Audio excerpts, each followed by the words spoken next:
नमस्ते भगवान रुद्र, भास्करामित तेज से, नमो भवाय देवाय रसाय अम्बुम यात्मने। अर्थात हे मेरे भगवान, हे मेरे रुद्र, अनंत सूर्यों से भी तेज आपका तेज है। रस रूप जल में विग्रह वाले भवदेव, आपको मेरा प्रणाम है। तो भक्तों, आइए शुरू करते हैं आज की कथा। नारद जी बोले, हे ब्रह्मा जी, आपने अपने श्रीमुख से नैना के पूर्व जन्म की कथा कही, जो कि अद्भुत व अलौकिक थी। भगवान, आप मुझ पर कृपा करके बताइए कि पार्वती जी मैना से कैसे उत्पन्न हुई और उन्होंने त्रिलोकीनाथ भगवान शिव को किस प्रकार पति रूप में प्राप्त किया। ब्रह्मा जी बोले, हे नारद, मैना और हिमवान के विवाह पर बहुत उत्सव मनाया गया। विवाह के पश्चात वे दोनों अपने घर पहुँचे। तब हिमालय और मैना सुखपूर्वक अपने घर में निवास करने लगे। तब श्रीहरि अन्य देवताओं को अपने साथ लेकर हिमालय के पास गए। सब देवताओं को अपने राज दरबार में आया देखकर हिमालय बहुत प्रसन्न हुए। उन्होंने सभी देवताओं को प्रणाम कर उनकी स्तुति की। वे भक्ति भाव से उनका आदर सत्कार करने लगे। वे देवताओं की सेवा करके अपने को धन्य मान रहे थे। मुने हिमालय दोनों हाथ जोड़कर उनके सामने खड़े हो गए और बोले, भगवान, आप सबको एक साथ यहाँ पर मेरे घर आया देखकर मैं बहुत प्रसन्न हूँ। सच कहूँ तो आज मेरा जीवन सफल हो गया। आज मैं धन्य हो गया। मेरा राज्य और मेरा पूरा कुल आपके दर्शन मात्र से ही धन्य हो गया। आज मेरा तप, ज्ञान और सभी कार्य सफल हो गए। भगवान, आप मुझे अपना सेवक समझें और मुझे आज्ञा दें कि मैं आपकी क्या सेवा करूं। मुझे बताइए कि मेरे योग्य क्या सेवा है। गिरिराज हिमालय के ये वचन सुनकर देवतागण प्रसन्नतापूर्वक बोले, हे हिमालय, देवी जगदम्बा उमा ही प्रजापति दक्ष के यहाँ उनकी कन्या सती के रूप में प्रकट हुई थी। घोर तपस्या करने के बाद उन्होंने शिवजी को पति रूप में प्राप्त किया, परंतु अपने पिता दक्ष के यज्ञ में वे अपने पति का अपमान न सह सकी और उन्होंने योगाग्नि में अपना शरीर भस्म कर दिया था। यह सारी कथा तो आप जानते ही हो। अब देवी जगदम्बा पुनः धरती पर अवतरित होकर शिवजी की अर्धांगिनी बनना चाहती है। हे हिमालय, हम सभी यह चाहते हैं कि देवी सती पुनः आपके घर में अवतरित हो। श्री विष्णु जी की यह बात सुनकर हिमालय बहुत प्रसन्न हुए और आदर पूर्वक बोले, भगवान, यह मेरे लिए बड़े सौभाग्य की बात है कि देवी मेरे घर आंगन को पवित्र करने के लिए मेरी पुत्री के रूप में प्रकट होंगी। तब हिमालय अपनी पत्नी के साथ और देवताओं को लेकर देवी जगदम्बा की शरण में गए। उन्होंने देवी का स्मरण किया और श्रद्धापूर्वक उनकी स्तुति करने लगे। देवता बोले, हे जगदम्बे, शिवलोक में निवास करने वाली देवी, हे दुर्गे, हे महेश्वरी, हम सब आपको भक्तिपूर्वक नमस्कार करते हैं। आप परम कल्याणकारी हैं। आप पावन और शांति स्वरूप आदि शक्ति हैं। आप ही परम ज्ञानमयी शिवप्रिया जगदम्बा हैं। आप इस संसार में हर जगह व्याप्त हैं। सूर्य की तेजस्वी किरण आप ही हैं। आप ही अपने तेज से इस संसार को प्रकाशित करती हैं। आप ही जगत का पालन करती हैं। आप ही गायत्री, सावित्री और सरस्वती हैं। आप धर्म स्वरूपा और वेदों की ज्ञाता हैं। आप ही प्यास हैं और आप ही तृप्ति हैं। आपकी पुण्य भक्ति भक्तों को निर्मल आनंद प्रदान करती हैं। आप ही पुण्य आत्माओं के घर में लक्ष्मी के रूप में और पापियों के घर में दरिद्रता और निर्धनता बनकर निवास करती हैं। आपके दर्शनों से शांति प्राप्त होती है। आप ही प्राणियों का पोषण करती हैं तथा पंचभूतों के सार तत्व से तत्व स्वरूपा हैं। आप ही नीति हैं, सामवेद की गीति हैं। आप ही ऋग्वेद और अथर्ववेद की गति हैं। आप ही मनुष्यों के नाक, कान, आँख, मुंह और हृदय में विराजमान होकर उनके घर में सुखों का विस्तार करती हैं। हे देवी जगदम्बा, इस संपूर्ण जगत के कल्याण एवं पालन के लिए हमारी पूजा स्वीकार करके आप हम पर प्रसन्न हों। इस प्रकार जगजननी सती साध्वी देवी जगदम्बा उमा की अनेकों बार स्तुति करके सभी देवता उनके साक्षात दर्शनों के लिए हाथ जोड़कर खड़े हो गए। देवताओं के द्वारा की गई स्तुति से प्रसन्न होकर दुखों का नाश करने वाली जगदम्बा देवी दुर्गा उनके सामने प्रकट हो गई। वे अपने दिव्य रतन जड़ित रथ पर बैठी हुई थी। उनका मुख करोड़ों सूर्य के तेज के समान चमक रहा था। उनका गौर वर्ण दूध के समान उज्जवल था। उनका रूप अतुल्य था। रूप में उनकी तुलना किसी से भी नहीं की जा सकती। वे सभी गुणों से युक्त थी। दुष्टों का संहार करने के कारण वे ही चंडी कहलाती हैं। वे अपने भक्तों के सभी दुखों और पीड़ाओं का निवारण करती हैं। देवी जगदम्बा पूरे संसार की माता हैं। वे ही प्रलय काल में समस्त दुष्टों को अपने बंधु बांधवों सहित घोर निद्रा में सुला देती हैं। वही देवी उमा इस संसार का उद्धार करती हैं। उनके मुखमंडल का तेज अद्भुत है। इस तेज के कारण उनकी ओर देख पाना भी संभव नहीं है। तब उनके अमृत दर्शनों की इच्छा लेकर श्री हरि सहित सभी ने स्तुति की। तब उनके अमृतमय स्वरूप को देखा। उनके अद्भुत स्वरूप के दर्शनों से सभी देवता आनंदित होकर बोले, हे देवी, हे जगदम्बा, हम आपके दास हैं। आपकी शरण में हम बहुत आशा लेकर आए हैं। कृपा करके हमारे आने के उद्देश्य को समझकर हमारे मनोरथ को पूर्ण कीजिए। हे देवी, पहले आप प्रजापति दक्ष की कन्या के रूप में प्रकट होकर रुद्रदेव की पत्नी बनी और ब्रह्मा जी व अन्य देवताओं के दुखों को दूर किया। अपने पिता के यज्ञ में अपने पति का अपमान देकर स्वेच्छा से अपने शरीर का त्याग कर दिया था आपने। इससे रुद्रदेव बड़े दुखी हैं। वे अत्यंत शोकाकुल हो गए हैं। साथ ही आपके यहाँ चले आने से देवताओं की जो इच्छा थी वह भी अधूरी रह गई। इसलिए हे जगदम्बिके, आप पृथ्वी लोक पर पुनः अवतार लेकर रुद्रदेव को पति रूप में पाइए, ताकि इस लोक का कल्याण हो सके और सनत कुमार मुनि का कथन भी पूर्ण हो सके। हे भगवती, आप हम सब पर ऐसी ही कृपा करें ताकि हम सभी प्रसन्न हो जाएं और महादेव जी भी पुनः सुखी हो जाएं, क्योंकि आपसे वियोग होने के कारण वे अत्यंत दुखी हैं। कृपया करके हमारे सभी कष्टों और दुखों को दूर करें। हे नारद, ऐसा कहकर सभी देवता पुनः भगवती की आराधना करने लगे। तत्पश्चात हाथ जोड़कर चुपचाप खड़े हो गए। तब उनकी अनन्य स्तुति से देवी उमा को बहुत प्रसन्नता हुई। वह देवी शिवजी का स्मरण करते हुए बोली, हे हरे, हे ब्रह्मा जी तथा समस्त देवताओं और ऋषि मुनियों, मैं तुम्हारी आराधना से बहुत प्रसन्न हूँ। अब तुम सभी अपने अपने निवास स्थान पर जाओ और सुखपूर्वक वहाँ निवास करो। मैं निश्चय ही अवतार लेकर हिमालय मैना की पुत्री के रूप में प्रकट होंगी, क्योंकि मैं अच्छे से जानती हूँ कि जब से मैंने दक्ष यज्ञ की अग्नि में अपना शरीर त्यागा है, तब से मेरे पति त्रिलोकीनाथ महादेव जी भी निरंतर कालाग्नि में जल रहे हैं। उन्हें हर समय मेरी ही चिंता रहती है। वे हर समय यह सोचते हैं कि उनके क्रोध के कारण ही मैं उनका अपमान देखकर वापस नहीं आई और मैंने वहीं अपना शरीर त्याग दिया। यही कारण है कि उन्होंने अलौकिक वेश धारण कर लिया है और सदैव योग में लीन रहते हैं। अपनी प्राणप्रिया का वियोग वे सहन नहीं कर सके हैं, इसलिए उनकी भी यही इच्छा है कि मैं पुनः पृथ्वी पर अवतीर्ण हो जाऊं, ताकि हमारा पुनः मिलन संभव हो सके। महादेव जी की इच्छा मेरे लिए सदैव सर्वोपरि है, अतः मैं अवश्य ही हिमालय मैना की पुत्री के रूप में अवतार लूंगी। इस प्रकार देवताओं को बहुत आश्वासन देकर देवी जगदम्बा वहां से अंतर्धान हो गई। तत्पश्चात श्री हरि व अन्य देवताओं का मन प्रसन्नता और हर्ष से खिल उठा। वे उस स्थान को जहाँ देवी ने दर्शन दिए थे अनेकों बार नमस्कार कर अपने अपने धाम को चले गए। इसके बाद नारद जी ने पूछा, हे विधाता, देवी के अंतर्धान होने के बाद जब सभी देवता अपने अपने धाम को चले गए तब आगे क्या हुआ? हे भगवान, कृपया करके मुझे आगे की कथा भी सुनाइए।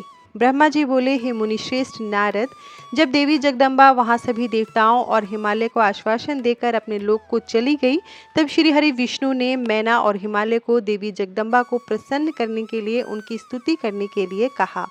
साथ ही देवी का भक्ति पूर्वक चिंतन करने और उनकी भक्ति भावना से तपस्या करने का उपदेश देकर सभी देवताओं सहित विष्णु जी भी वैकुंठ लोक को चले गए। तत्पश्चात मैना और हिमालय दोनों सदैव देवी जगदम्बा के अमृतमयी और कल्याणमयी स्वरूप का चिंतन करते और उनकी आराधना में मगन रहते थे। मैना देवी की कृपा दृष्टि पाने के लिए शिवजी सहित उनकी आराधना करती थी। वे ब्राह्मणों को दान देती और उन्हें भोजन कराती। मन में देवी दुर्गा को पुत्री रूप में पाने की इच्छा लिए हिमालय और मैना ने चैत्र मास से आरंभ कर 27 वर्षों तक देवी की पूजा अर्चना नियमित रूप से की। मैना अष्टमी तिथि व्रत रखकर नवमी को लड्डू, खीर, पीठी, श्रृंगार और विभिन्न प्रकार के पुष्पों से उन्हें प्रसन्न करने का प्रयास करती। उन्होंने गंगा के किनारे दुर्गा देवी की मूर्ति बना रखी थी। वे सदैव उसकी नियम से पूजा करती थी। मैना देवी की निराहार रहकर पूजा करती, कभी जल पीकर कभी हवा से ही व्रत को पूरा करती। 27 वर्षों तक नियम पूर्वक भक्ति भावना से जगदम्बा दुर्गा की आराधना करने के पश्चात वे प्रसन्न हो गई। तब देवी जगदम्बा ने मैना और हिमालय को अपने साक्षात दर्शन दिए। देवी जगदम्बा बोली, हे गिरिराज हिमालय महारानी मैना, मैं तुम दोनों की तपस्या से बहुत प्रसन्न हूँ, इसलिए जो तुम्हारी इच्छा हो वह वरदान मांग सकते हो। हे हिमालय प्रिय मैना, तुम्हारी तपस्या और व्रत से मुझे बड़ी प्रसन्नता हुई है, इसलिए मैं तुम्हें मनोवांछित फल प्रदान करूंगी। जो इच्छा हो वो कहो। तब मैना देवी दुर्गा को भक्तिभाव से प्रणाम करके बोली, हे जगदम्बिके, आपके प्रत्यक्ष दर्शन करके मैं धन्य हो गई। हे देवी, मैं आपके स्वरूप को प्रणाम करती हूँ। हे माते, हम पर प्रसन्न होइए। मैना के वचनों को सुनकर देवी दुर्गा को बहुत संतोष हुआ और उन्होंने मैना को गले से लगा लिया। देवी के गले लगाते ही मैना को ज्ञान की प्राप्ति हो गई। तब वे देवी जगदम्बा से कहने लगी, इस जगत को धारण करने वाली, लोगों का पालन करने वाली तथा मनोवांछित फलों को देने वाली देवी, मैं आपको प्रणाम करती हूँ। आप ही इस जगत में आनंद का संचार करती हैं। आप ही माया है, आप ही योग निद्रा हैं। आप अपने भक्तों के शोक और दुखों को दूर करती हैं। आप ही अपने भक्तों को अज्ञानता के अंधेरों से निकालकर उन्हें ज्ञान रूपी तेज प्रदान करती हैं। भला मैं तुच्छ स्त्री कैसे आपकी महिमा का वर्णन कर सकती हूँ। आप आकार रहित तथा अदृश्य हैं। आप शाश्वत शक्ति हैं। आप परम योगिनी हैं और इच्छानुसार नारी रूप में धरती पर अवतार लेती हैं। आप ही पृथ्वी लोक पर चारों ओर फैली प्रकृति हैं। ब्रह्म के स्वरूप को अपने वश में करने वाली विद्या आप ही हैं। हे जगदम्बा माता, आप मुझ पर प्रसन्न होइए। आप ही यज्ञ में अग्नि के रूप में प्रज्वलित होती हैं। माता, आप ही सूर्य की किरणों को प्रकाश प्रदान करने वाली शक्ति हैं। चंद्रमा की शीतलता भी आप ही हैं। ऐसी महान और मंगलकारी देवी जगदम्बा का मैं स्तवन करती हूँ। माते, मैं आपकी वंदना करती हूँ। संपूर्ण जगत का पालन करने वाली और जगत का कल्याण करने वाली शक्ति भी आप ही हैं। आप ही श्री हरि की माया हैं। हे दुर्गा माँ, आप ही इच्छा अनुसार रूप धारण करके इस संसार की रचना, पालन और संहार करती हैं। हे देवी, मैं आपको नमस्कार करती हूँ। कृपया कर हम पर प्रसन्न होइए। ब्रह्मा जी बोले, हे नारद, मैना द्वारा भक्तिभाव से की गई स्तुति को सुनकर देवी बोली, मैना, तुम अपना मनोवांछित वर मांग लो। तुम्हारे द्वारा मांगी गई वस्तु मैं अवश्य प्रदान करूंगी। मेरे लिए कोई भी वस्तु अदेय नहीं है। देवी जगदम्बा के इन वचनों को सुनकर मैना बहुत खुश हुई और बोली, हे शिवे, आपकी जय हो। हे जगदम्बिके, आप ही ज्ञान प्रदान करती हैं। आप ही सबको मनोवांछित वस्तु प्रदान करती हैं। हे देवी, मैं आपसे वरदान मांगती हूँ। हे माते, आप मुझे 100 पुत्र प्रदान करें जो बलशाली और पराक्रमी हो, जिनकी आयु लंबी हो। तत्पश्चात मेरी एक पुत्री हो जो साक्षात आपका ही रूप हो। हे देवी, आप सारे संसार में पूजित हैं तथा सभी गुणों से संपन्न और आनंद देने वाली हैं। हे माता, आप ही सभी कार्यों की सिद्धि करने वाली हैं। हे भगवती, देवताओं के कार्यों को पूरा करने के लिए आप रुद्रदेव की पत्नी हुई और इस संसार को अपनी कृपा से कृतार्थ करने के लिए मेरी पुत्री बनकर जन्म लीजिए। मैना के कहे वचनों को सुनकर देवी भगवती मुस्कुराने लगी। तब सबके मनोरथों को पूर्ण करने वाली देवी मुस्कुराते हुए बोली, मैना, मैं तुम्हारी भक्तिभाव से की गई तपस्या से बहुत प्रसन्न हूँ। मैं तुम्हारे द्वारा मांगे गए वरदानों को अवश्य ही पूर्ण करूँगी। सर्वप्रथम मैं तुम्हें 100 बलशाली पुत्रों की माता होने का वर प्रदान करती हूँ।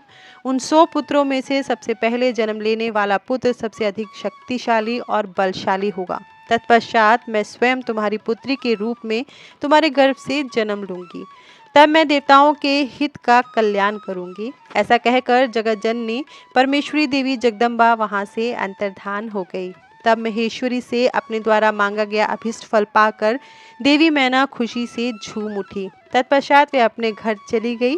घर जाकर मैना ने अपने पति हिमालय को भी अपनी तपस्या की पूर्णता और वरदानों की प्राप्ति के बारे में बताया, जिसे सुनकर हिमालय बहुत प्रसन्न हुए। तब वे दोनों अपने भाग्य की सराहना करने लगे। तत्पश्चात कुछ समय बाद मैना को गर्भ ठहरा। धीरे धीरे समय व्यतीत होता गया। समय पूर्ण होने पर मैना ने एक पुत्र को जन्म दिया, जिसका नाम मैनाक रखा गया। पुत्र प्राप्ति की सूचना मिलने पर हिमालय हर्ष से फूले न समाये और उन्होंने अपने नगर में बहुत बड़ा उत्सव किया। इसके बाद हिमालय के यहाँ 99 और पुत्रों ने जन्म लिया। 100 पुत्रों में मेनाक सबसे बड़ा और बलशाली था। उसका विवाह नाग कन्याओं से हुआ। जब इंद्रदेव पर्वतों पर क्रोध करके उनके पंखों को काटने लगे तो मेनाक समुद्र की शरण में चला गया। उस समय पवन देव ने इस कार्य में मेनाक की सहायता की। वहां उनकी समुद्र से मित्रता हो गई। मेनाक पर्वत ही अपने बाद प्रकटे सभी पर्वतों में पर्वतराज कहलाता है। ब्रह्मा जी कहते हैं, हे नारद, तत्पश्चात हिमालय और मैना देवी भगवती और शिवजी के चिंतन में लीन रहने लगी। उसके बाद जगत की माता जगदम्बिका अपना कथन सत्य करने के लिए अपने पूर्ण अंशों द्वारा पर्वतराज हिमालय के हृदय में आकर विराजमान हुई। उस समय उनके शरीर में अद्भुत एवं सुंदर प्रभा उतर आई। वे तेज से प्रकाशित हो गए और आनंदमगन हो देवी का ध्यान करने लगे। तब उत्तम समय में गिरिराज हिमालय ने अपने प्रिय मैना के गर्भ में अंश को स्थापित कर दिया। मैना ने हिमालय के हृदय में विराजमान देवी के अंश से गर्भ धारण किया। देवी जगदम्बा के गर्भ में आने से मैना की शोभा और कांति निखर आई और वे तेज से संपन्न हो गई। तब उन्हें देखकर हिमालय बहुत प्रसन्न रहने लगे। जब देवताओं सहित श्रीहरि और मुझे इस बात का ज्ञान हुआ तो हमने देवी जगदम्बिका की बहुत स्तुति की और सभी अपने अपने धाम को फिर चले गए।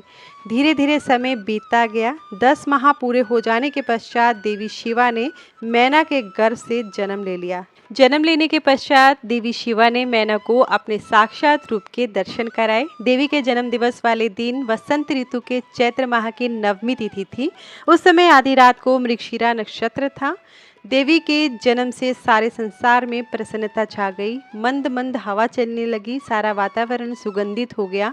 आकाश में बादल उमड़ और हल्की हल्की फुहारों के साथ पुष्प वर्षा होने लगी। तब माँ जगदम्बा के दर्शन हेतु विष्णु जी और मेरे सहित सभी देवी देवता गिरिराज हिमालय के घर पहुँचे। देवी के दर्शन कर सबने दिव्य रूप महामाया मंगलकारी जगदम्बिका माता की स्तुति की। तत्पश्चात सभी देवता अपने अपने धाम को चले गए। स्वयं माता जगदम्बा को पुत्री रूप में पाकर हिमालय और मैना धन्य हो गए। वे अत्यंत आनंद का अनुभव करने लगे। देवी के दिव्य रूप के दर्शन से मैना को उत्तम ज्ञान की प्राप्ति हो गई। तब मैना देवी से बोली, हे जगदम्बा, हे शिवा, हे महेश्वरी, आपने मुझ पर बड़ी कृपा की जो अपने दिव्य स्वरूप के दर्शन मुझे दिए। हे माता, आप तो परम शक्ति हैं। आप तीनों लोकों की जननी हैं और देवताओं द्वारा आराध्य हैं। हे देवी, आप मेरी पुत्री रूप में आकर शिशु रूप धारण कर लीजिए। मैना की बात सुनकर देवी मुस्कुराते हुए बोली, मैना, तुमने मेरी बड़ी सेवा की है। तुम्हारी भक्ति भावना से प्रसन्न होकर ही मैंने तुम्हें वर मांगने के लिए कहा था और तुमने मुझे अपनी पुत्री बनाने का वर मांग लिया था। तब मैंने तथास्तु कहकर तुम्हें अभीष्ट फल प्रदान किया था। तत्पश्चात मैं अपने धाम चली गई थी। उस वरदान के अनुसार आज मैंने तुम्हारे गर्भ से जन्म लिया है। तुम्हारी इच्छा का सम्मान करते हुए मैंने तुम्हें अपने दिव्य रूप के दर्शन दिए। अतः आप दोनों दंपति मुझे अपनी पुत्री मानकर मेरा लालन पालन करो और मुझसे स्नेह रखो। मैं पृथ्वी पर अद्भुत लीलाएं करूंगी और देवताओं के कार्यों को पूरा करूंगी। बड़ी होकर मैं भगवान शिव को पति रूप में प्राप्त कर उनकी पत्नी बनकर इस जगत का उद्धार करूंगी। ऐसा कहकर जगत माता देवी जगदम्बा चुप हो गई। तब देखते ही देखते देवी भगवती नन्हे शिशु के रूप में परिवर्तित हो गई। मैना के सामने जब देवी जगदम्बिका ने शिशु रूप धारण किया तो वे सामान्य बच्चे की भांति रोने लगी। उनका रोना सुनकर सभी स्त्रियां और पुरुष जो उस समय वहां उपस्थित थे प्रसन्न हो गए। उस श्याम कांति वाली नील कमल के समान शोभित उस परम तेजस्वी सुंदर कन्या को देखकर गिरिराज हिमालय बहुत प्रसन्न हुए। तब शुभ मुहूर्त में हिमालय ने अपनी पुत्री का नाम रखने के बारे में सोचा। उस समय मैना और हिमालय बहुत प्रसन्न थे। तब देवी के गुणों और सुशीलता को देखकर उनका नाम पार्वती रखा गया। चंद्रमा की कला की तरह हिमालय पुत्री धीरे धीरे बढ़ने लगी। उनके अंग प्रत्यंग चंद्रमा की कला एवं बिंब के समान अत्यंत शोभायमान होने लगे। गिरिजा अपनी सहेलियों के साथ खेलती थी। पार्वती अपनी सखियों के साथ कभी गंगा की रेत से घर बनाती तो कभी कंदुक क्रीड़ा करती। खेलती खेलती वे बड़ी होने लगी। जब वे शिक्षा के योग्य हो गई तो आचार्यों ने उन्हें विभिन्न धर्म शास्त्रों का उपदेश देना प्रारंभ किया। उससे उन्हें अपने पूर्व जन्म की सभी बातें स्मरण हो आई। मुने, इस प्रकार मैंने शिवा की लीला का वर्णन तुमसे किया है। एक समय की बात है, तुम शिवलीला से प्रेरित होकर हिमालय के घर गए। हे नारद, तुम शिव तत्व के ज्ञाता हो और उनकी विभिन्न लीलाओं को समझते हो। तुम्हें आया हुआ देखकर हिमालय और मैना ने तुम्हें प्रसन्नता पूर्वक नमस्कार किया और खूब आदर सत्कार किया। तत्पश्चात हिमालय ने अपनी पुत्री पार्वती को बुलाया और उससे तुम्हारे चरणों में प्रणाम करवाया। फिर स्वयं भी बार बार नमस्कार करने लगे और बोले, हे मुनियों में श्रेष्ठ नारद, हे ब्रह्मापुत्र नारद, आप परम ज्ञानी हैं। आप सदैव सबका उपकार करते हैं। आप भूत, भविष्य और वर्तमान जानते हैं। आप परोपकारी और दयालु हैं। कृपया मेरी कन्या का भाग्य बताइए और मुझे यह भी बताइए कि मेरी बेटी किसकी सौभाग्यवती पत्नी होगी। नारद, हिमालय के ऐसे प्रश्न सुनकर तुमने पार्वती का हाथ देखा और उसके मुखमंडल को देखकर कहना शुरू किया, हे गिरिराज और मैना, आपकी यह पुत्री चंद्रमा की कला की तरह शोभित हो रही है। यह समस्त शुभ लक्षणों से युक्त है। इसका भाग्य बड़ा प्रबल है। यह अपने पति के लिए सुखदायिनी होगी, साथ ही अपने माता पिता के यश और कीर्ति को बढ़ाएगी। यह परम साध्वी और संसार की स्त्रियों में सर्वश्रेष्ठ होगी। इसका पति योगी, नग्न, निर्गुण, काम वासना से रहित, माता पिताहीन, अभिमान से रहित, पवित्र और साधु वेशधारी होगा। इस बात को सुनकर मैना और हिमालय दोनों दुखी हो गए। पार्वती देवी सोचने लगी कि मुनि नारद की बात हमेशा सत्य होती है। जो लक्षण नारद जी ने बताए हैं वे सभी तो शिव जी में विद्यमान हैं। भगवान शिव को अपना भावी पति मानकर पार्वती मन ही मन हर्ष से खिल उठी और शिवजी के चरणों का चिंतन करने लगी। तब हिमालय बड़े दुखी स्वर से बोले, हे नारद, अपनी पुत्र के भावी पति के विषय में जानकर मैं बहुत दुखी हूँ। आप कृपया मेरी पुत्री को बचाने का कोई मार्ग सुझाएं। गिरिराज हिमालय के ये वचन सुनकर नारद ने कहा, गिरिराज, मेरी कही बात सर्वथा सच होगी, क्योंकि हाथ की रेखाएं ब्रह्मा जी द्वारा लिखी जाती हैं और कभी भी झूठ नहीं हो सकती। इस रेखा का फल तो अवश्य मिलेगा, किंतु ऐसा होने पर भी पार्वती सुखपूर्वक रहे, इस हेतु पार्वती का विवाह भगवान शिव से करा दें। भगवान शिव में ये सभी गुण हैं, महादेव जी में ये अशुभ लक्षण भी शुभ हो जाते हैं। इसलिए गिरिराज, तुम बिना विचार किए अपनी कन्या का विवाह भगवान शिव से कर दो। वे सबके ईश्वर हैं तथा निर्विकार, सामर्थ्यवान और अविनाशी हैं, किंतु ऐसा होना इतना सरल नहीं है। पार्वती शिव विवाह तभी संभव हो सकता है जब किसी तरह भगवान शिव प्रसन्न हो जाएं। भगवान शंकर को प्रसन्न करने और वश में करने का सबसे सरल और उत्तम साधन है, यदि आपकी पुत्री भगवान शिव की अनन्य भक्ति भाव से तपस्या करे तो सब ठीक हो जाएगा। पार्वती भगवान शिव को पति के रूप में प्राप्त करेंगी। वे सदैव भगवान शिव के अनुसार ही कार्य करेंगी, क्योंकि वे उत्तम व्रत का पालन करने वाली महासाध्वी हैं। वे अपने माता पिता के सुख को बढ़ाने वाली है। हे गिरिराज हिमालय, भगवान शिव और शिवा का प्रेम तो अलौकिक है। ऐसा प्रेम न तो किसी का हुआ है, न होगा ही। भगवान शिव इनके अलावा और किसी स्त्री को अपनी पत्नी नहीं बनाएंगे। हिमालय, शिव शिवा को एकाकार होकर देवताओं की सिद्धि के लिए अनेक कार्य करने हैं। आपकी पुत्री को पत्नी रूप में प्राप्त करके ही भगवान अर्धनारीश्वर होंगे। आपकी पुत्री पार्वती भगवान शिव की तपस्या से उन्हें संतुष्ट कर उनकी अर्धांगिनी बन जाएगी। मुनि नारद, तुम्हारे इन वचनों को सुनकर हिमालय बोले, हे मुनिश्रेष्ठ नारद, भगवान शिव सभी प्रकार की इच्छाओं का त्याग करके अपने मन को संयम में रखकर नित्य तपस्या करते हैं। उनका ध्यान सदैव परब्रह्म में लगा रहता है। भले वे अपने मन को कैसे योग से हटाकर मोहमाया के बंधनों में फंसने हेतु विवाह करेंगे। जो भगवान शिव अविनाशी, प्रकृति से परे, निर्गुण, निराकार और दीपक की लौ की तरह प्रकाशित हैं और सदैव परब्रह्म में प्रकाश पुंज को तलाशते हैं, वे कैसे मेरी पुत्री से विवाह करने पर राजी होंगे। मेरी जानकारी के अनुसार भगवान शिव ने बहुत पहले अपनी पत्नी सती के सामने यह प्रतिज्ञा की थी कि वे उनके अलावा किसी और को पत्नी रूप में नहीं स्वीकार करेंगे। अब जब सती ने अपने शरीर को त्याग दिया है तो वे किसी और स्त्री को कैसे ग्रहण करेंगे। यह सुनकर आपने कहा, गिरिराज, आपको इसकी चिंता नहीं करनी चाहिए। तुम्हारी कन्या ही पूर्व जन्म में दक्ष की पुत्री सती थी और शिवजी की प्राण प्रिया थी। अपने पिता दक्ष द्वारा अपने पति का अनादर देखकर लज्जित होकर सती ने योगाग्नि में अपने शरीर को भस्म कर दिया था।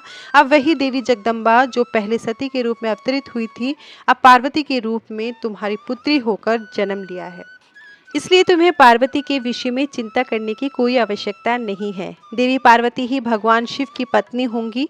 तुम्हारी बातें सुनकर गिरिराज हिमालय और उनकी पत्नी मैना और उनके पुत्रों को बहुत संतोष हुआ और उनके सभी संदेह और शंकाएं पूर्णतः दूर हो गई। पास में बैठी पार्वती ने भी अपने पूर्व जन्म की कथा के विषय में सुना।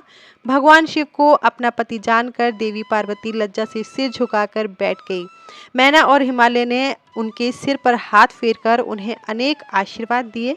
तत्पश्चात पार्वती को तपस्या के विषय में बताकर नारद वहां से अंतर्धान हो गए। आपके जाने के बाद मैना और हिमालय बहुत प्रसन्न हुए।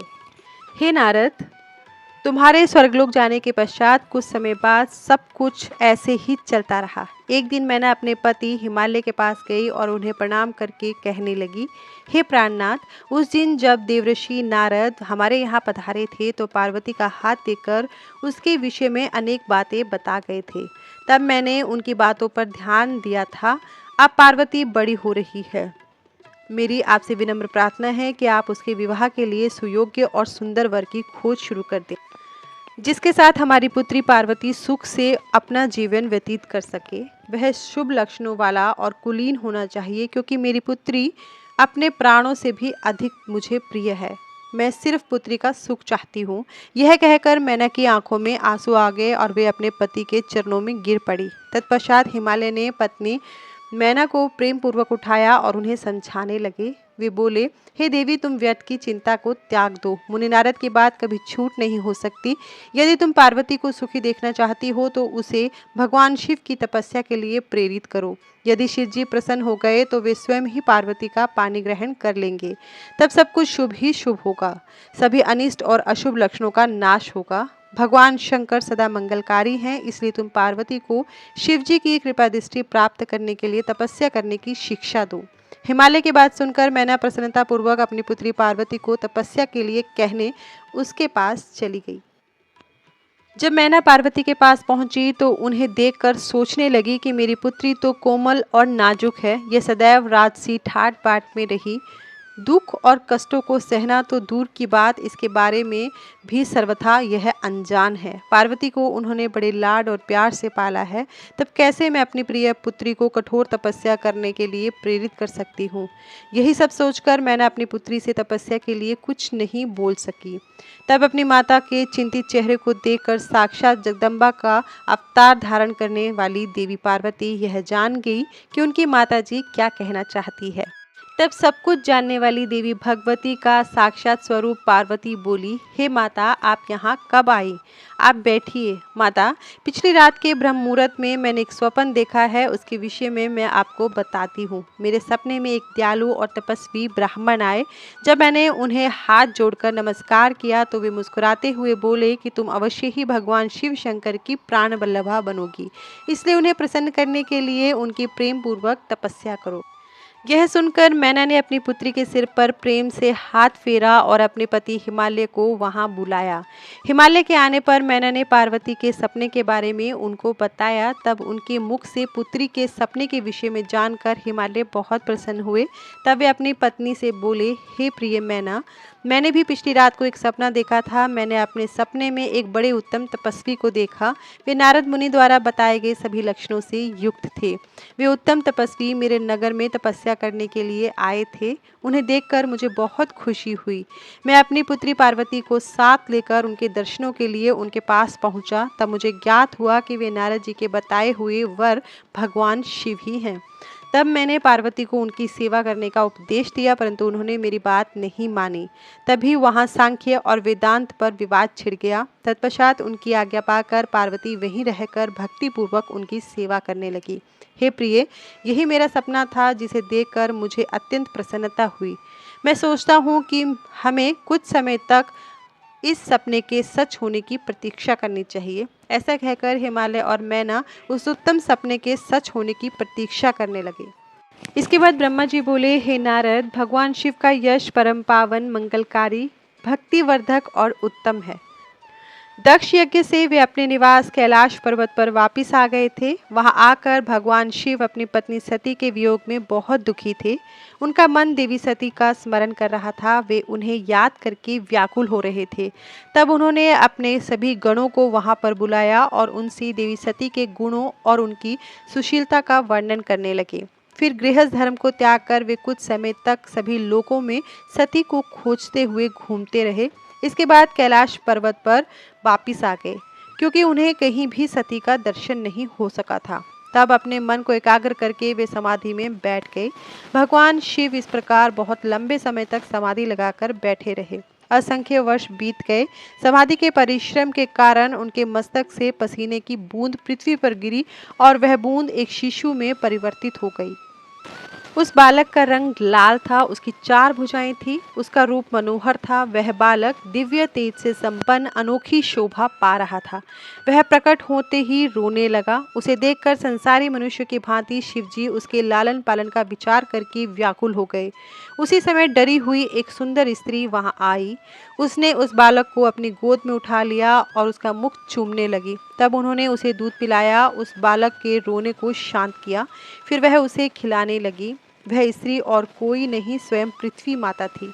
संसार की सृष्टि करने वाले, सब कुछ जानने वाले महादेव जी यह देखकर मुस्कुराने लगे। वह पृथ्वी को पहचान चुके थे। वे पृथ्वी से बोले, हे धरणी, तुम इस पुत्र का प्रेम पूर्वक पालन करो। यह शिशु मेरे पसीने की बूंद से प्रकट हुआ है। हे वसुधा, यद्यपि यह बालक मेरे पसीने से उत्पन्न हुआ है, परंतु इस जगत में यह तुम्हारे ही पुत्र के रूप में जाना जाएगा। यह परम गुणवान और भूमि देने वाला होगा। यह मुझे भी सुख देने वाला होगा। हे देवी, तुम इसको धारण करो। नारद जी यह कहकर भगवान शिव चुप हो गए। उनका दुखी हृदय थोड़ा शांत हो गया। उधर शिव जी की आज्ञा का पालन करते हुए पृथ्वी अपने पुत्र को साथ लेकर अपने निवास स्थान पर चली गई। वहां बड़ा होकर वह बालक भोम नाम से प्रसिद्ध हुआ। युवा होने पर भोम काशी गया। वहां उसने बहुत लंबे समय तक भगवान शिव की सेवा आराधना की। तब भगवान शंकर की कृपा दृष्टि पाकर भूमि पुत्र भोम दिव्य लोक को चले गए। फिर ब्रह्मा जी बोले, हे नारद, गिरिराज हिमालय की पुत्री पार्वती, जो साक्षात जगदम्बा का अवतार थी, जब 8 वर्ष की हो गई तब भगवान शिव को उनके जन्म का समाचार मिला। तब उस अद्भुत बालिका को हृदय में रखकर वे बहुत प्रसन्न हुए। तब उन्होंने अपने मन को एकाग्र कर तपस्या करने के विषय में सोचा। तत्पश्चात नंदी एवं कुछ और गणों को अपने साथ लेकर महादेव जी हिमालय के सर्वोच्च शिखर पर गंगोत्री नामक तीर्थ स्थान पर चले गए। इसी स्थान पर पतित पावनी गंगा ब्रह्मलोक से गिर रही है। भगवान शिव ने उसी स्थान को तपस्या करने के लिए चुना। शिवजी अपने मन को एकाग्रचित कर आत्मभूत ज्ञान में नित्य ज्योतिर्मय चिदानंद स्वरूप पर ब्रह्म परमात्मा का चिंतन करने लगे। अपने स्वामी को ध्यान में मगन पाकर नंदी व अन्य शिवगण भी समाधि लगाकर बैठ गए। कुछ गण शिवजी की सेवा करते तथा कुछ उस स्थान की सुरक्षा हेतु कार्य करते। जब गिरिराज हिमालय को शिवजी के आगमन का यह शुभ समाचार प्राप्त हुआ तो वे प्रेम पूर्वक मन में आदर का भाव लिए अपने सेवकों सहित उस स्थान पर आए जहां वे तपस्या कर रहे थे। हिमालय ने दोनों हाथ जोड़कर रुद्रदेव को प्रणाम किया। तत्पश्चात उनकी भक्ति भाव से पूजा आराधना करने लगे। हाथ जोड़कर हिमालय बोले, भगवान, आप यहाँ पधारे, ये मेरा सौभाग्य है। प्रभु, आप भक्त वत्सल हैं। आज आपके साक्षात दर्शन पाकर मेरा जन्म सफल हो गया। आप मुझे अपना सेवक समझे और मुझे अपनी सेवा करने की आज्ञा प्रदान करें। हे प्रभु, आपकी सेवा करके मेरा मन अत्यधिक आनंद का अनुभव करेगा। गिरिराज हिमालय के वचन सुनकर महादेव जी ने अपनी आंखें खोली और वहां हिमालय और उनके सेवकों को खड़ा देखा। उन्हें देखकर महादेव जी मुस्कुराए और बोले, हे गिरिराज, मैं तुम्हारे शिखर पर एकांत में तपस्या करने के लिए आया हूँ। हिमालय, तुम तपस्या के धाम हो। देवताओं, मुनियों और राक्षसों को भी तुम आश्रय प्रदान करते हो। गंगा, जो कि सबके पापों को धो देती है, तुम्हारे ऊपर से होकर ही निकलती है, इसलिए तुम सदा के लिए पवित्र हो गए हो। मैं इस परम पावन स्थल, जो कि गंगा का उद्गम स्थल है, पर तपस्या करने के लिए आया हूँ। मैं यह चाहता हूँ कि मेरी तपस्या बिना किसी विघ्न बाधा के पूरी हो जाए, इसलिए तुम मेरी व्यवस्था करो कि कोई भी मेरे निकट न आ सके। अब तुम अपने घर जाओ और उसका उचित प्रबंध करो। ऐसा कहकर भगवान शिव चुप हो गए। तब हिमालय बोले, हे परमेश्वर, आप मेरे निवास क्षेत्र में पधारे हैं, यह मेरे लिए बड़े सौभाग्य की बात है। मैं आपका स्वागत करता हूँ। भगवान, अनेकों मनुष्य आपकी अनन्य भाव से तपस्या और प्रार्थना करने पर भी आपके दर्शनों को नहीं कर पाते, आपके दर्शनों के लिए तरसते हैं। ऐसे महादेव ने मुझ दीन को अपने अमृत दर्शनों से कृतार्थ किया है। भगवान, आप यहाँ पर तपस्या के लिए पधारे हैं, इससे मैं बहुत प्रसन्न हूँ। आज मैं स्वयं को देवराज इंद्र से भी अधिक भाग्यशाली मानता हूँ। आप यहाँ बिना किसी विघ्न बाधा के एकाग्रचित होकर तपस्या कर सकते हैं। यहाँ आपको किसी भी तरह की कोई परेशानी नहीं होगी, ऐसा मैं आपको विश्वास दिलाता हूँ। ऐसा कहकर गिरिराज हिमालय अपने घर लौट गए। घर पहुंचकर उन्होंने अपनी पत्नी मैना को शिवजी से हुई सारी बातों का वृत्तांत कह सुनाया। तब उन्होंने अपने सेवकों को बुलाया और समझाते हुए कहने लगी कि आज से कोई भी गंगा अवतरण स्थान अर्थात गंगोत्री नामक स्थान पर नहीं जाएगा। वहां जाने वाले को मैं दंड दूंगा। इस प्रकार हिमालय ने अनेक गणों को शिवजी की तपस्या के स्थान पर न जाने का आदेश दिया। फिर ब्रह्मा जी बोले, हे मुनि नारद। तत्पश्चात हिमालय अपनी पुत्री पार्वती को लेकर शिवजी के पास गए। वहां जाकर उन्होंने योग साधना में डूबे त्रिलोकीनाथ भगवान शिव को दोनों हाथ जोड़कर नमस्कार किया तथा इस प्रकार प्रार्थना करने लगे, भगवान, मेरी पुत्री पार्वती आपकी सेवा करने की बहुत उत्सुक है, इसलिए आपकी आराधना करने के लिए मैं इसे अपने साथ यहाँ लाया हूँ। हे प्रभु, यह अपनी दो सखियों के साथ आपकी सेवा में रहेगी। आप मुझ पर कृपा करके इसे अपनी सेवा का अवसर प्रदान करिए। तब भगवान शिव ने उस परम सुंदरी हिमालय कन्या पार्वती को देखा, अपनी आंखें बंद कर ली और पुनः परम ब्रह्म के स्वरूप का ध्यान करने में निमग्न हो गए। उस समय सर्वेश्वर एवं सर्वव्यापी शिवजी तपस्या करने लगे। यह देखकर हिमालय सोच में डूब गए कि भगवान शंकर उनकी तपस्या स्वीकार करेंगे या नहीं। तब एक बार पुनः हिमालय ने दोनों हाथ जोड़कर शिवजी के चरणों में प्रणाम किया और बोले, हे देवादिदेव महादेव, हे भोलेनाथ शिव शंकर, मैं दोनों हाथ जोड़े आपकी शरण में आया हूँ। कृपया आंखें खोलकर मेरी ओर देखिए। भगवान, आप सभी विपत्तियों को दूर करते हैं। हे भक्त वत्सल, मैं रोज अपनी पुत्री के साथ आपके दर्शनों के लिए यहाँ आऊँगा। कृपया मुझे आज्ञा प्रदान कीजिए। हिमालय के वचनों को सुनकर त्रिलोकीनाथ भगवान शिव ने अपने नेत्र खोल दिए और बोले, हे गिरिराज हिमालय, आप अपनी कन्या को घर पर ही छोड़कर मेरे दर्शनों के लिए आ सकते हैं, नहीं तो आपको मेरा दर्शन नहीं होगा।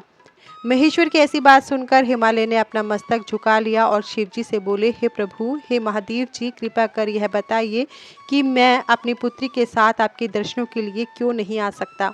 क्या मेरी पुत्री आपकी सेवा के योग्य नहीं है? फिर इसे न लेकर आने का कारण मुझे समझ में नहीं आता। हिमालय की बात सुनकर शिवजी मुस्कुराने लगे और बोले, हे गिरिराज, आपकी पुत्री सुंदर, चंद्रमुखी और अनेक शुभ लक्षणों से संपन्न है, इसलिए आपको इसे मेरे पास नहीं लाना चाहिए, क्योंकि विद्वानों ने नारी को माया रूपनी कहा है। युवतियां ही तपस्वियों की तपस्या में विघ्न डालती हैं। मैं योगी हूँ, सदैव तपस्या में लीन रहता हूँ और माया मोह से दूर रहता हूँ, इसलिए मुझे स्त्री से दूर ही रहना चाहिए। हे हिमालय, आप धर्म के ज्ञानी और वेदों की रीतियां जानते हैं। स्त्री की निकटता से मन में विषय वासना उत्पन्न हो जाती है और वैराग्य नष्ट हो जाता है, जिससे तपस्वी और योगी का ध्यान नष्ट हो जाता है। इसलिए तपस्वी को स्त्रियों का साथ नहीं करना चाहिए। इस प्रकार कहकर भगवान शिव चुप हो गए। हिमालय शिवजी के ऐसे वचनों को सुनकर चकित और व्याकुल हो गए। उन्हें चुप देखकर पार्वती देवी असमंजस में पड़ गई। भगवान शंकर के वचन सुनकर पार्वती जी बोली, योगीराज, आपने जो कुछ भी मेरे पिताजी श्री गिरिराज हिमालय से कहा, इसका उत्तर मैं देती हूँ। अंतर्यामी, आपने महान तप करने का निश्चय किया है। ऐसे करने का निश्चय आपने शक्ति के कारण ही लिया है। सभी कर्मों को करने की यह शक्ति ही प्रकृति है। प्रकृति ही सबकी सृष्टि, पालन और संहार करती है। प्रभु, आप थोड़ा विचार करें, प्रकृति क्या है और आप कौन हैं? यदि प्रकृति न हो तो शरीर तथा स्वरूप किस प्रकार हो? आप सदा प्राणियों के लिए वंदनीय और चिंतनीय हैं। यह सब प्रकृति के ही कारण है। पार्वती जी के वचनों को सुनकर उत्तम लीला करने वाले भगवान शिव मुस्कुराते हुए बोले, मैं अपने कठोर तप द्वारा प्रकृति का नाश कर चुका हूँ। अब मैं तत्व रूप में स्थित हूँ। साधु पुरुषों को प्रकृति का संग्रह नहीं करना चाहिए। भगवान शिव के इस प्रकार के वचनों को सुनकर पार्वती मुस्कुराते हुए बोली, हे करुणा निधान कल्याणकारी योगीराज, आपने जो कहा क्या वह प्रकृति नहीं है? तो फिर आप उससे अलग कैसे हो सकते हैं? बोलना या कुछ भी करना अर्थात हमारे द्वारा किया गया हर क्रियाकलाप ही प्रकृति है। हम सदा ही प्रकृति के ही वश में हैं। यदि आप प्रकृति से अलग हैं तो न आपको बोलना चाहिए न ही कुछ और करना चाहिए, क्योंकि ये कार्य तो प्रकृति के हैं अर्थात प्राकृत हैं। भगवान, आप हंसते, सुनते, खाते, देखते और करते हैं, वह सब भी तो प्रकृति का ही कार्य है। इसलिए व्यर्थ के वाद विवाद से कोई लाभ नहीं है। यदि आप वाकई प्रकृति से अलग हैं तो इस समय यहाँ तपस्या क्यों कर रहे हैं?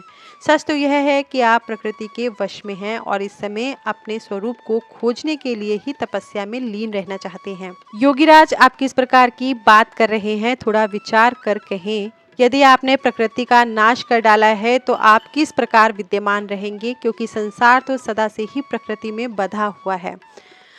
क्या आप प्रकृति का यह तत्व नहीं जान रहे हैं कि मैं ही प्रकृति हूँ? आप पुरुष हैं, यह पूर्णतः सच है। मेरे ही कारण आप सगुण और साकार माने जाते हैं। भगवान, आप जितेंद्रिय होने पर भी प्रकृति के अनुसार ही कर्म करते हैं। हे महादेव, यदि आप यही मानते हैं कि आप प्रकृति से अलग हैं तो आपको मेरी किसी भी सेवा से और किसी भी प्रकार से डरना नहीं चाहिए। पार्वती के मुख से निकले सांख्य शास्त्र में डूबे हुए उन वचनों को सुनकर भगवान शिव निरुत्तर हो गए।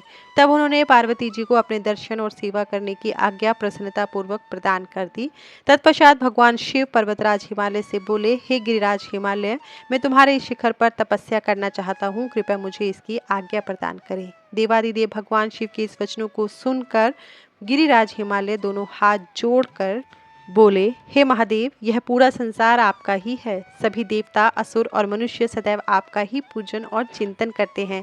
मैं आपके सामने एक तुच्छ मनुष्य हूँ, भला मैं आपको किस प्रकार आज्ञा दे सकता हूँ? प्रभु, यह आपकी इच्छा है, आप जब तक यहाँ निवास करना चाहें कर सकते हैं। गिरिराज के इन वचनों को सुनकर भगवान शिव मुस्कुराए और आदरपूर्वक हिमालय से बोले, अब आप जाइए। अब हमारी तप करने की इच्छा है। तुम्हारी कन्या नित्य आकर मेरे दर्शन कर सकती है और मेरी सेवा करने की भी उसे आज्ञा देता हूँ। लोक कल्याणकारी भगवान शिव के इन उत्तम वचनों को सुनकर हिमालय और पार्वती जी बहुत प्रसन्न हुए। उन्होंने त्रिलोकीनाथ भगवान शिव को नमस्कार किया और अपने घर लौट गए। उसी दिन से पार्वती जी प्रतिदिन भगवान शिव के दर्शनों के लिए वहां आती। उस समय उनके साथ 2 सखियां उनकी वहां जाती और भक्ति पूर्वक शिव जी की सेवा करती।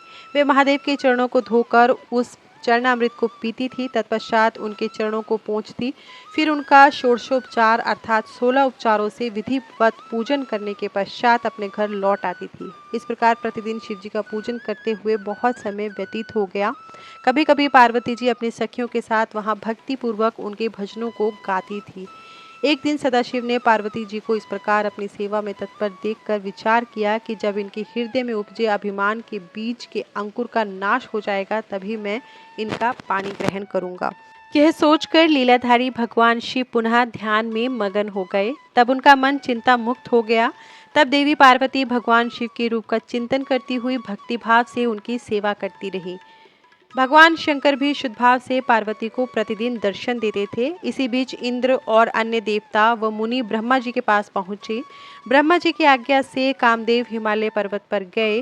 सभी देवताओं के कार्यों की सिद्धि हेतु काम की प्रेरणा से वे पार्वती शिव का संयोग कराना चाहते थे। इसका कारण यह था कि महापराक्रमी तारकासुर ने ऋषि मुनियों और देवताओं की नाक में दम कर रखा था। उसका वध करने के लिए उन्हें भगवान शिव के पुत्र, जो भगवान शिव जैसा पराक्रमी और बलवान हो, उसकी आवश्यकता थी। कामदेव ने हिमालय के शिखर पर पहुंचकर अनेक यत्न किए, परंतु भगवान शिव काम की माया से मोहित न हो सके। उन्होंने क्रोध से कामदेव को भस्म कर दिया था। अब शक्ति में ही सामर्थ्य थी कि शिव को मोहित कर वे देवताओं की इच्छा को साकार करती। इसलिए काम ने अनंग होने के बाद जन कल्याण के लिए तथा अपने व्रत को पूरा करने के लिए पार्वती ने मन ही मन शिव जी को पति रूप में पाने का दृढ़ निश्चय कर लिया। कठोर तपस्या करके देवी पार्वती ने शिव जी के हृदय को जीत लिया। तब वे दोनों अत्यंत प्रेम से प्रसन्नता पूर्वक रहने लगे और उन्होंने देवताओं के महान कार्य को सिद्ध किया। आज की कथा में बस इतना ही। कल के अध्याय में हम जानेंगे कि तारकासुर कौन था जिसने देवताओं को इतना परेशान करके रखा था, उन्हें स्वर्ग से निष्कासित कर दिया था, स्वर्ग पर अपना एकाधिकार स्थापित कर लिया था। उसके विषय में जानेंगे और भी बहुत कुछ। तब तक के लिए शिव शिवा नमो नमः। धन्यवाद।